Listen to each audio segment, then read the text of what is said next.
स्वागत है आप लोगों का इस वीडियो में। क्वेश्चन नंबर 25 मैं सॉल्व कर रहा हूँ।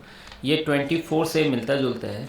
आप है ना, पीछे इसका सॉल्यूशन मैंने किया हुआ है पिछले वीडियो में, तो सेम वही कंसेप्ट है। ठीक है, बस एक यहाँ एक्स्ट्रा फोर्स आने वाली है ना, वो देखते हैं कैसे एक्स्ट्रा फोर्स आने वाली है।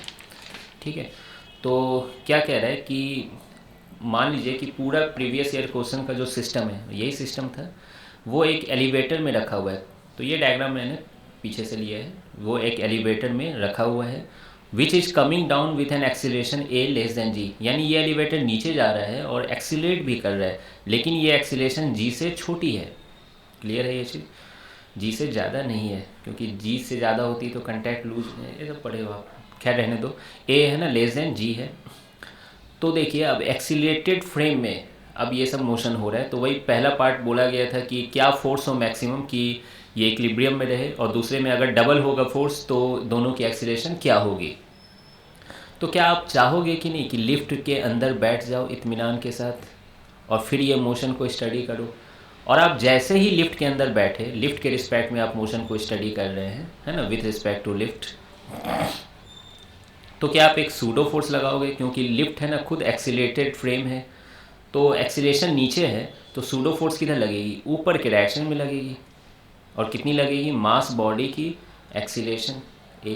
ठीक है, इस पर भी लगेगी, लेकिन इस पर हमको काम नहीं है, इस पर इसलिए मैं इसमें यूज नहीं कर रहा हूँ, है ना। मुझे बेसिकली नॉर्मल निकालना था इन दोनों के बीच, है ना। ग्राउंड के बीच का नॉर्मल नहीं निकालना है, क्योंकि यहाँ पे म्यू 0 है, इसलिए मैं इस पर नहीं लगा रहा हूँ। बाकी लगेगी, चलो लगा ही देता हूँ, लगेगी तो लगेगी ऑब्वियसली।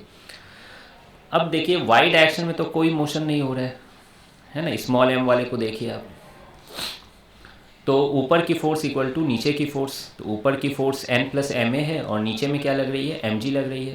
तो n की वैल्यू कितनी हो जाएगी? mg माइनस ए। ये तो समझ में आ गया होगा, पहला इक्वेशन।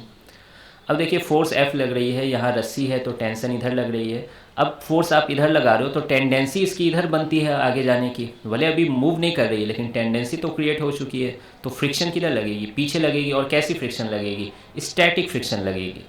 ठीक है, उसी तरह से यहाँ आगे मतलब राइट साइड में लग रही है, तो नीचे वाले ब्लॉक में लेफ्ट साइड में लगेगी, एक्शन का रिएक्शन, और रस्सी से कनेक्टेड है तो टेंशन T लगेगी। क्लियर है, सेम रस्सी से कनेक्टेड है पुली के साथ। अब देखिए m पर ही net force in x direction भी तो 0 है, क्योंकि मूवमेंट हो नहीं रहा है ना। खैर आपको अगर आंसर लाना है तो डायरेक्ट f की वैल्यू म्यू n रखिए, फिर उसके बाद दोनों इक्वेशन को सॉल्व कर दीजिए, लेकिन मैं कुछ और भी करूँगा, देखिएगा। तो राइट साइड की force equal to left side की फोर्स। क्लियर है, तो एक इक्वेशन ये मिल गया। उसी तरह से आप कैपिटल M पर भी लिखिए, नेट फोर्स इक्वल टू 0, किस डायरेक्शन में? x डायरेक्शन में।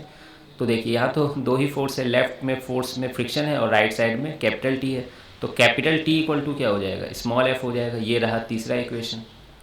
ठीक है, अब दूसरा इक्वेशन और तीसरा इक्वेशन को सॉल्व करें, है ना, तो T के जगह आप स्मॉल f रख दो, तो ये क्या हो जाएगा? 2f equal to capital F, है ना, यहाँ पर रख दीजिए। तो स्मॉल f की वैल्यू कितनी होगी? Capital F/2। यानी ये जो स्टैटिक फ्रिक्शन है ये F/2 ही झेल सकती है अगर आपको साथ में रहना है। लेकिन स्टैटिक अच्छा आपको मैक्सिमम फ्रिक्शन चाहिए, सॉरी मैक्सिमम फोर्स चाहिए, तो ये फ्रिक्शन भी मैक्सिमम लिख सकते हो, म्यू n लिख सकते हो, या फिर इस तरीके से भी लिख सकते हो कि स्मॉल f की वैल्यू मैक्सिमम स्टैटिक फ्रिक्शन से तो कम ही होगी। इसको लिमिटिंग फ्रिक्शन भी कहा जाता है। तो स्मॉल f की वैल्यू कितनी हो गई? F/2, और मैक्सिमम फ्रिक्शन की वैल्यू क्या है? Mu into n। ठीक है, 2 इधर चला जाएगा तो 2 म्यू, और n की वैल्यू यहाँ से रख लीजिए m इंटू जी माइनस ए। तो बताइए फोर्स की वैल्यू इससे अगर कम रही तो ही साथ चलेंगे, इससे कम रही यानी मैक्सिमम फोर्स की वैल्यू कितनी हो जाएगी? यही वाली वैल्यू हो जाएगी 2 म्यू m जी माइनस ए। तो आप देख सकते हो पुराने क्वेश्चन के जैसा ही आंसर है, बस g के जगह g इफेक्टिव आ गया है, g माइनस ए आ गया है। तो आप सेकेंड पार्ट को बिना सॉल्व किए भी ऐसे लिख सकते हो, लेकिन मैं सॉल्व करूँगा ऑब्वियसली अच्छे से। तो देखते हैं सेकेंड पार्ट कैसे सॉल्व होगा। सेकेंड पार्ट में क्या कहता है कि फोर्स अगर पुराने वाले फोर्स से डबल रही, है ना, यानी ये पुराने वाले फोर्स से मैक्सिमम फोर्स से डबल रही मतलब वहाँ 2 था तो ये क्या हो जाएगा? 4 हो जाएगा, 4 म्यू m जी माइनस ए। तो बताइए एक्सीलरेशन कितनी होगी, है ना। अब तो ये इक्विलिब्रियम में नहीं रहेगी, तो ऑब्वियसली ये इस डायरेक्शन में लेफ्ट साइड में जाएगी ऊपर वाली ब्लॉक, और चूंकि ये रस्सी से कनेक्टेड है, सेम रस्सी से ये लेफ्ट जा रही है, तो इसको राइट जाना ही पड़ेगा। कोई दिक्कत इसमें? फिर आप क्या लिखोगे, net force equal to mass into acceleration, है ना। फ्रिक्शन का डायरेक्शन ये सब तो समझ में आ रहा होगा। एक यहाँ सूडो फोर्स भी लग रही है एम ए ऊपर के डायरेक्शन में, है ना। क्यों, आप यहीं पर बैठ के देख रहे थे मोशन को। तो नॉर्मल की वैल्यू तो आप निकाल ही चुके हो, है ना। नॉर्मल की value M G minus A आ जाएगी, है ना। Net force in Y direction आप अगर जीरो करोगे तो ये तो आ ही जाएगी। अब ये जो फ्रिक्शन है वो कैसी फ्रिक्शन लग रही है, काइनेटिक फ्रिक्शन लग रही है। कैसी लग रही है, काइनेटिक फ्रिक्शन लग रही है, समझ रहे हो, क्योंकि यहाँ पर अब रिलेटिव मोशन हो रहा है। अब काइनेटिक फ्रिक्शन की वैल्यू वैसे तो म्यू के इंटू एन होता है, लेकिन यहाँ म्यू के और म्यू एस अलग नहीं दिया है, तो आप म्यू ही ले लोगे और एन की वैल्यू क्या लिख दोगे, एम इंटू जी माइनस ए। सेम चीज़ आप यहाँ पर भी लिखने वाले हो, यही चीज़। क्लियर है, सब कुछ डाटा क्लियर है यहाँ पर। तो देखिए net force equal to mass into acceleration में लिख रहा हूँ। एक्सीलरेशन चूंकि लेफ्ट साइड में हो रहा है तो इस फोर्स को मैं बड़ा मानूंगा ऑब्वियसली, है ना। वो फोर्स कितनी है, 4 म्यू एम जी माइनस ए, और पीछे टेंशन लग रही है और पीछे ही ये वाला भी लग रहा है friction, mu M G minus A equal to mass into acceleration. ये रहा आपका पहला इक्वेशन।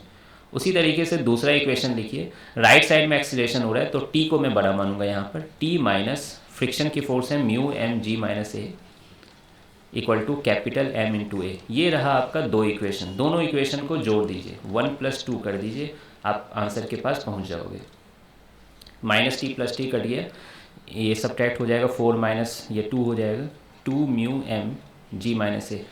सब्ट्रैक्ट करना आ तो रहा है ना, ये सब्ट्रैक्ट करना। फिर ये दोनों जुड़ जाएंगे तो small M plus capital M into A. ठीक है, ऐसा करिए, ये ए कंफ्यूज हो गया देखिए, है ना, क्योंकि यहाँ भी ए लिखा हुआ है, यहाँ भी ए लिखा हुआ है। तो इसको मैं ऐसा करता हूँ, ए ही रहने देता हूँ, इसको ए डैश बोल देता हूँ, है ना। ये एक्सीलरेशन क्या है, ए डैश है। क्लियर है, ये ए डैश एक्सीलरेशन के साथ जा रही है।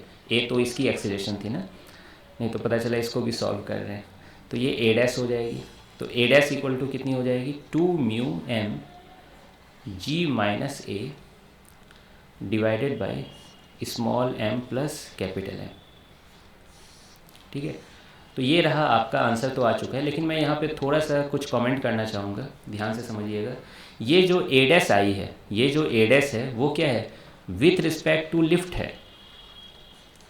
आ रही है बात समझ में? यानी ये क्या है, एक्सीलरेशन ऑफ ब्लॉक जो है, मान लीजिए स्मॉल एम का ब्लॉक है, विथ रिस्पेक्ट टू लिफ्ट है।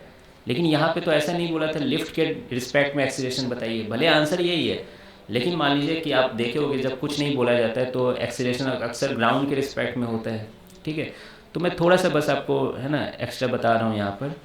तो जैसे नहीं, velocity of A comma B equal to velocity of A minus velocity of B होता है, तो उसी तरह से acceleration of M with respect to L equal to acceleration of M minus acceleration of L होता।